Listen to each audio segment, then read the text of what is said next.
You're tuned to Crash FM. Welcome back to the world of burnout. This time, everyone's out for revenge. Well, you could probably successfully argue that building and creation is, better for society and makes you feel all good inside and all that. There's something to be said for complete and utter destruction. There's a simple, addictive pleasure in just blowing things apart, It's human nature, right? Okay, maybe that's just me.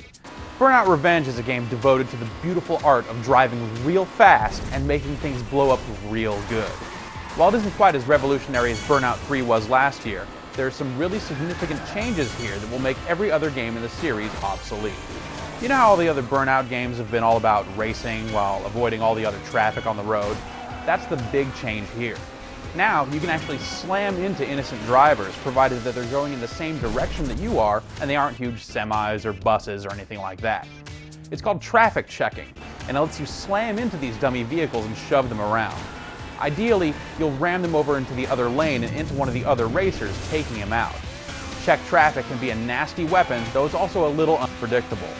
Also, it sort of flies around like an aluminum can after you hit it. Considering how much weight and how hard all of the other collisions in the game are, the floaty checked traffic sometimes looks a little out of place. The other big change this time around is the complexity of the track design. Each track now has a bunch of alternate paths. A lot of these act as shortcuts. Others are large side ramps that ultimately send you flying back down onto the main track. That's so you can attempt a vertical takedown by landing directly on the opposition.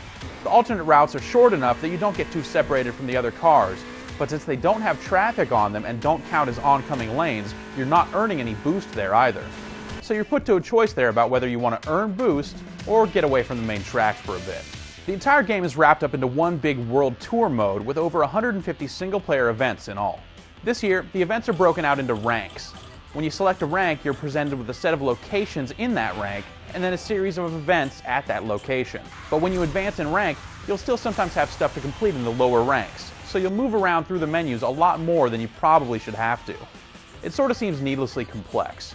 Car selection is also a little more convoluted because cars aren't broken up into classes. While the cars are assigned to specific ranks, the game doesn't actually show you that rank. As a result, it's tough to know where your best car is at all times, though it's usually just the car that's the furthest to the right on your select screen. As for event types, the usual suspects are present. You've got regular races, road rage, burning lap, and eliminator races, which knocks out the last place driver every 30 seconds until only the winner remains. Later on, you'll encounter crash breaker versions of these events. Here, every time you crash, you're able to hit a button and cause your car to explode. This is great for taking your opponents with you when you go, but it doesn't let you pop one off fast enough to catch an enemy driver every single time. For balance reasons, that's a good thing. And of course, what would a Burnout game be without Crash Mode? Crash Mode's been redesigned here to make you think a little harder about where to hit. The power-ups from last year's game, which practically served as big bullseyes about where to crash, are completely gone. That's not to say that the Crash Mode is too much more difficult this time around, but there's definitely a little more to think about. Plus, you can earn multiple crash breakers in one run if you drag enough cars into your pile-up, which really is totally rad. Online, up to 6 players can get in there and race at the same time, and there are also a handful of different crash variants. Online, you don't really get a good overview of each crash level before you drive, so you're sort of going to have to play on the fly or just memorize each one to be effective. You'll have to progress through a separate ranking system online just to unlock your offline cars. That could potentially be a pain, but it's actually not too tough to raise your rank, so it's ultimately not a huge deal. Your race rank is separate from your rating. Burnout Revenge keeps track of a lot of different stats and tracks your race rating and crash rating separately. This is done for the purposes of player matching, which has taken on a Halo 2-like level of complexity. Also like Halo 2, you can form parties and go out as a group and find games. That's a pretty cool addition here. Overall, the online competition is the most exciting part of the entire game. Revenge's graphics and sound combine to deliver an overall feeling of speed that no other game has matched. On the graphics side, it's got a smooth frame rate and good blur effects. The sound chips in with some mind-blowing whoosh effects that really add a lot.